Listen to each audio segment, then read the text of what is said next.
കേട്ടുവോ പൂപ്പാലയിൽ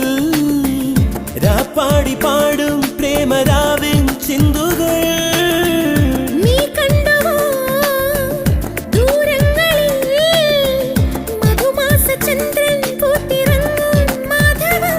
അവിടെയോ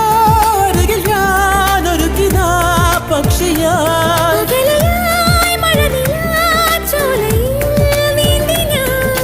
വിരഹമെന്ന പദമില്ല കവിതകളിൽ